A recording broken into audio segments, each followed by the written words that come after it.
Hello. आज हम लोग पेपर 3 का क्लास 10th का मैथमेटिक्स का सॉल्यूशन को स्टडी करेंगे। ठीक है, तो ये 28 जनवरी में हुआ था। इसका सॉल्यूशन देखते हैं मैथ्स का।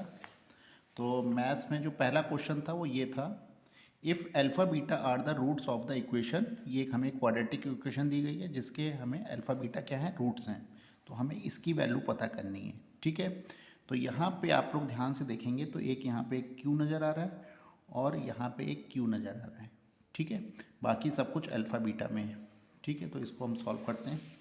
तो हम लोग अगर अपनी इक्वेशन को देखें, हमें इसकी वैल्यू पता करनी थी। तो ऊपर वाला टर्म हमें क्या नज़र आ रहा है, अल्फ़ा प्लस वन का होल स्क्वायर। नीचे वाला alpha square plus two alpha plus q, beta plus one का होल स्क्वायर हो जाएगा, beta square two beta plus q. अब हम लोग अपनी क्वाड्रेटिक इक्वेशन में आ जाते हैं। क्वाड्रेटिक इक्वेशन हम लोग को क्या दी गई है, x square minus P x minus P plus Q. ठीक है, उसको हमने रीअरेंज कर दिया है। हम क्या जानते हैं, सम ऑफ रूट्स क्या है, सम ऑफ रूट्स होते हैं minus of B upon A, यानी कि कितना दे रखा है, this is P. And product of roots कितना होता है, product of root is minus sorry C upon A. तो ये हो जाएगा माइनस ब्रैकेट के अंदर पी प्लस क्यू, जो हम यहाँ से कंपेयर कर लिया। ठीक है, तो अब हम यहाँ पे क्या करेंगे, अब हमको क्या पता है, alpha plus beta is equal to P. तो पी इज इक्वल टू क्या हो जाएगा, अल्फ़ा प्लस बीटा। तो केवल क्यू के टर्म्स में वैल्यू आ जाएगी, तो हमें केवल क्यू की वैल्यू अल्फ़ा बीटा में पता चल जाएगी। ठीक है, बस यही हमें क्यू दिक्कत कर रहा था। अब क्यू को भी हमने अल्फ़ा बीटा में लिख दिया। यहाँ पे हमने इसको वैल्यूज़ लिख दी। ठीक है, और फिर से इसको सिंप्लीफाई कर दिया। सिंप्लीफाई करने के बाद हम क्या देख रहे हैं, alpha alpha plus one beta alpha plus one, rearrange कर दिया। ठीक है, अल्फ़ा प्लस वन ऊपर नीचे से हमने कैंसिल आउट कर दिया, बीटा प्लस वन ऊपर नीचे से कैंसिल आउट कर दिया, केवल ये टर्म बचा। बाकी को हमने ये देखा, सिंपल हमने एलसीएम ले लिया। एलसीएम लेके हमने क्या देखा, alpha plus one minus one, alpha minus beta ऊपर नीचे कैंसिल कर दिया, क्या आ गया, आंसर इज वन। ठीक है, तो सिंपल क्वेश्चन था। नाउ क्वेश्चन नंबर 2 पे आते हैं। क्वेश्चन नंबर 2 था, the point which is equi distance from the point 0008 and 46। यहाँ पे हमको क्या दिया गया है कि 3 पॉइंट्स दिए गए हैं। ठीक है, और एक चौथा पॉइंट ऐसा बताना है P, जो इन तीनों पॉइंट से इक्वल डिस्टेंस की दूरी पर हो। ठीक है, तो ए बी सी हमें 3 पॉइंट्स दिए गए। फोर्थ पॉइंट इज P है, जो इन तीनों पॉइंट से डी डिस्टेंस पे है। तो ये सिंपल क्वेश्चन है। यहाँ पे हम लोग क्या करेंगे, A P is equal to P B. जब कभी भी इस तरह क्वेश्चन आ जाए तो ए पी यहाँ ए से लेके पी तक की जो डिस्टेंस होगी वो, और पी से लेके बी तक की जो डिस्टेंस होगी आपस में कैसी हैं, बराबर है। तो दो दो इक्वेशन को हम लेके सॉल्व करेंगे। तो इसको जो हमने सॉल्व करा y इज इक्वल टू 4, फिर हम क्या करेंगे, पी से सी तक की डिस्टेंस और पी से ए तक की डिस्टेंस, अब हम ये निकाल लें। ठीक है, और इस इक्वेशन को भी सॉल्व कर दें तो हमें x की वैल्यू पता चल गई। तो इस तरह हमें p के कोऑर्डिनेट्स x और y की वैल्यू पता चल गई। ठीक है, सिंपल था। नेक्स्ट क्वेश्चन पे आते हैं। नेक्स्ट क्वेश्चन हमारा देखेंगे क्या था। नेक्स्ट क्वेश्चन है, the sum of n terms of two arithmetic progression are in the ratio, ये 7n plus one ratio 4n plus 27।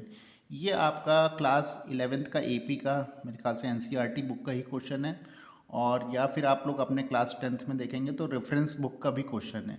ठीक है, और ये रिपीटेड क्वेश्चन भी है। ठीक, ये कई बार मतलब प्रीवियस पेपर्स में मैं देख रहा था, आ रहा था। तो आपको क्या निकालना है, 11th टर्म। तो हर बार अलग अलग आ जाता है, किसी में आ जाता है 24th टर्म, किसी में 11th टर्म, किसी में 7th टर्म, किसी में 9th टर्म। जो अभी आप लोग बोर्ड के जो सैम्पल पेपर्स भी कर रहे होंगे तो उसमें भी ये क्वेश्चन मेरे ख्याल से दे रखा है, अलग अलग वैल्यूज़ करके।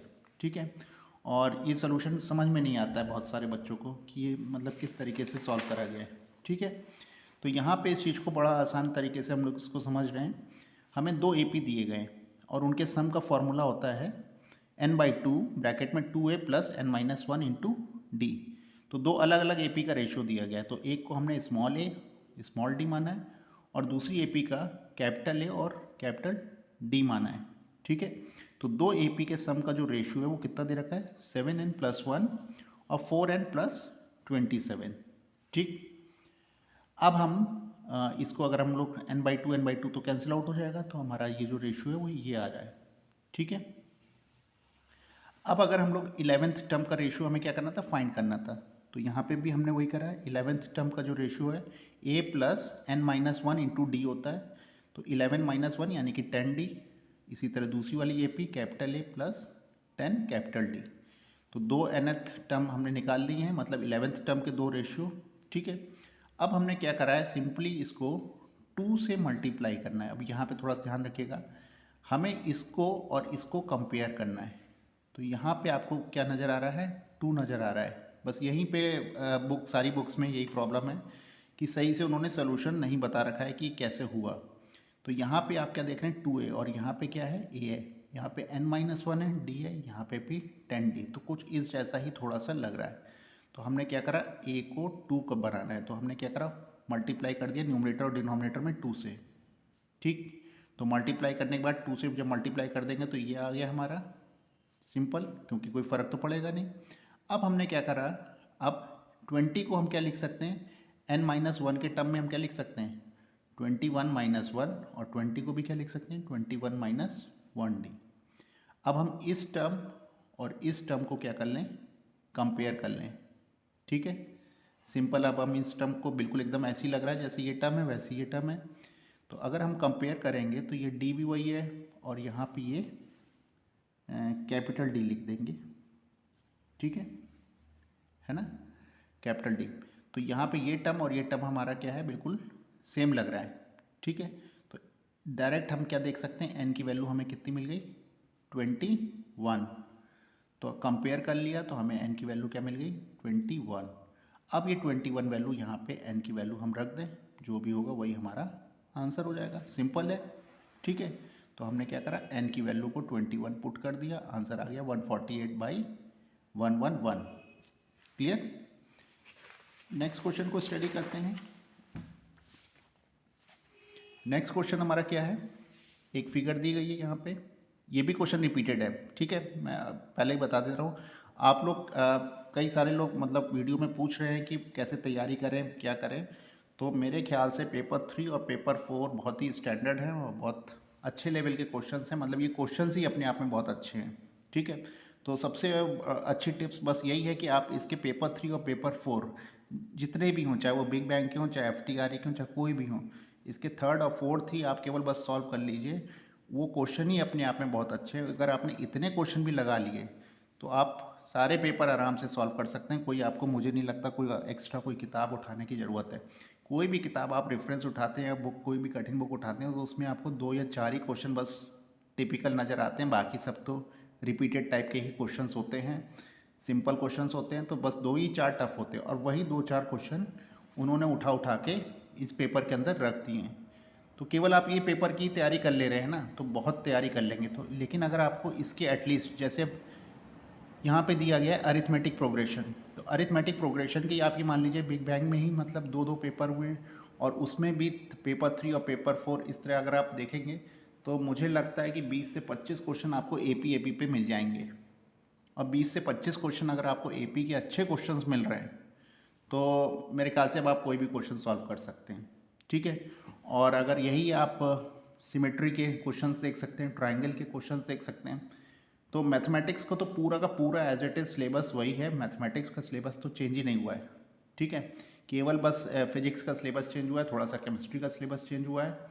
तो फिजिक्स और केमिस्ट्री में मैग्नेटिक सर्किट्स आ गया है, और उधर आपका जो है पीरियोडिक टेबल आ गया है केमिस्ट्री में। तो उसके लिए थोड़ा सा आप क्या करेंगे कि लास्ट ईयर के भी पेपर्स को देख सकते हैं।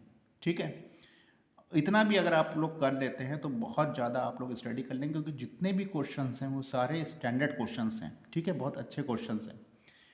अदरवाइज़ आप सिंपल सी बात है, आप 11th और 12th की बुक उठा लीजिए और पूरा कर लीजिए। लेकिन 11th और 12th की किताबों में ही आपको कम से कम 100 क्वेश्चन हर एक चैप्टर में दे रखे हैं। तो कितने आप लगा लेंगे, 1 हफ्ते का टाइम है, 2 हफ्ते का टाइम है, 1 महीने का टाइम है, कितना आप लगा लेंगे। आपको 10th की भी प्रिपरेशन करनी है, तो मुझे नहीं लगता कि बहुत ज़्यादा आपको करने की ज़रूरत है। आप इतने ही क्वेश्चंस को बार बार कर लीजिए। सारे ही टिपिकल क्वेश्चंस हैं, सब में एक लॉजिक लग रहा है, तो आप उस लॉजिक को देखते हुए कर सकते हैं।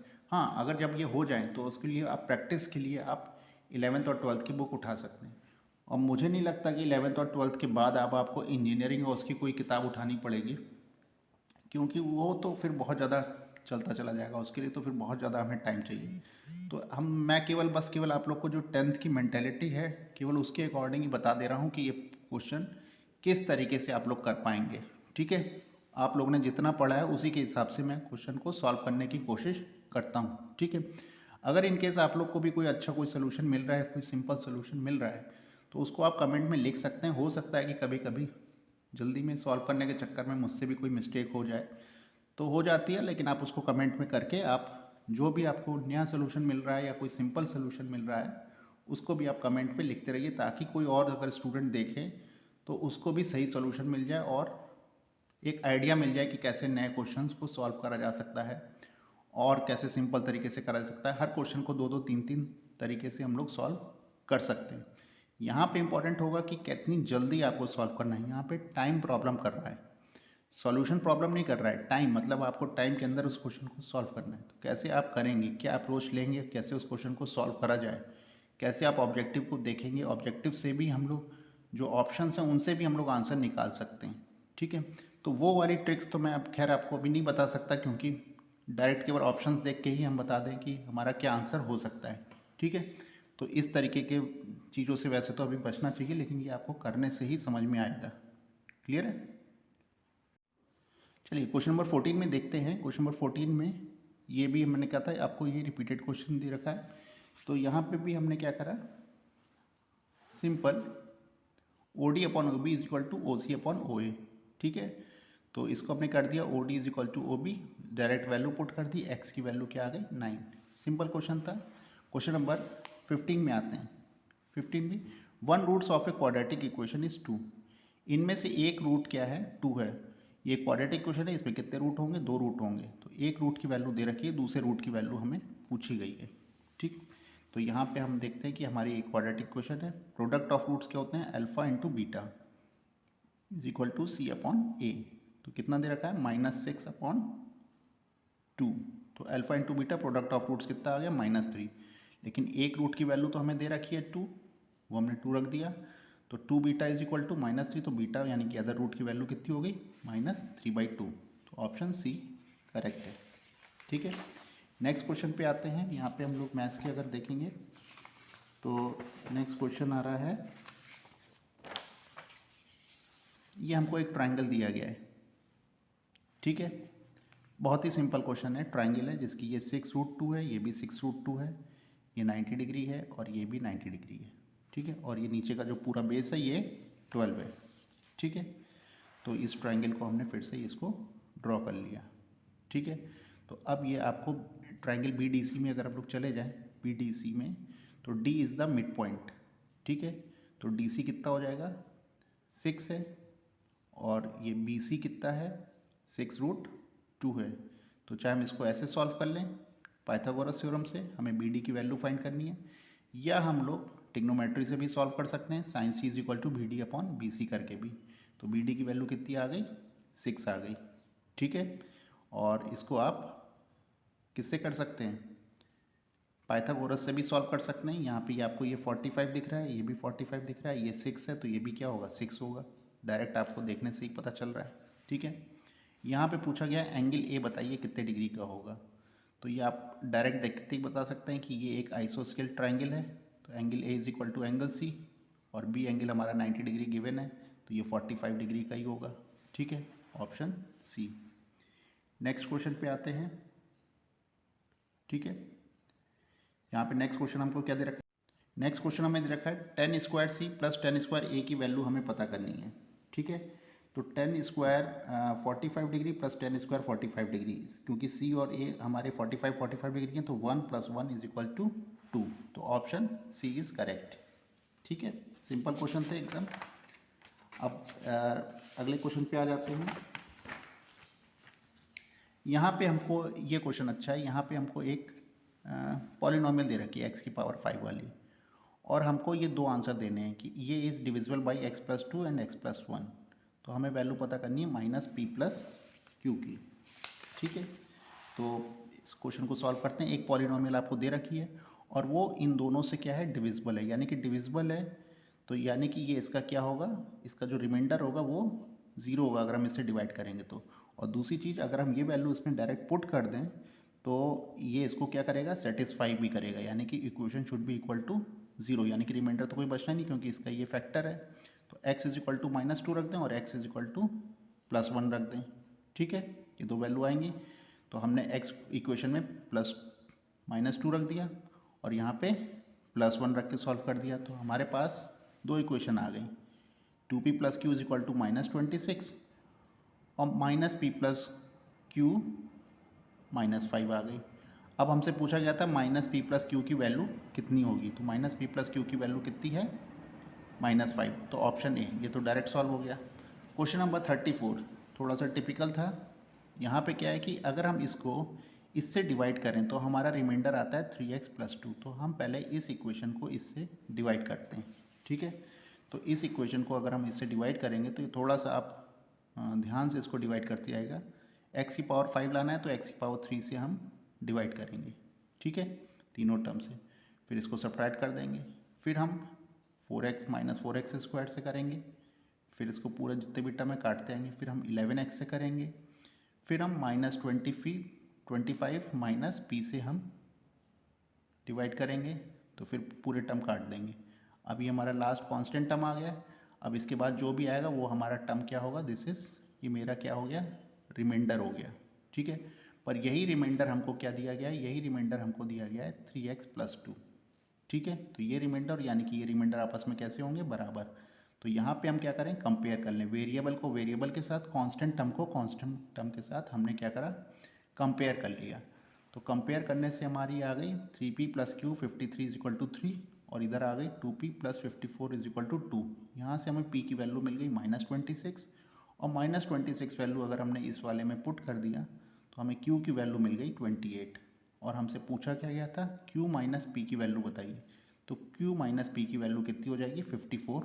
Option C is correct. ठीक है, सिंपल था। नेक्स्ट क्वेश्चन पे आते हैं। यहाँ पे हमें दिया गया है what is the conjugate of √5 + √3। इसका मुझे कॉन्जुगेट बताना है। तो कॉन्जुगेट क्या होता है, कॉन्जुगेट √5 - √3। ये तो सिंपल ही था, डायरेक्ट हम बता सकते हैं इसका कॉन्जुगेट। ठीक, 36 में अगर हम देखेंगे तो यहाँ पे हमें एक दिया गया है, इसको आप क्या करना है, रैशनलाइज करना है। ये सब तो आप लोगों ने 9th और 10th सब आसानी से कर लेंगे।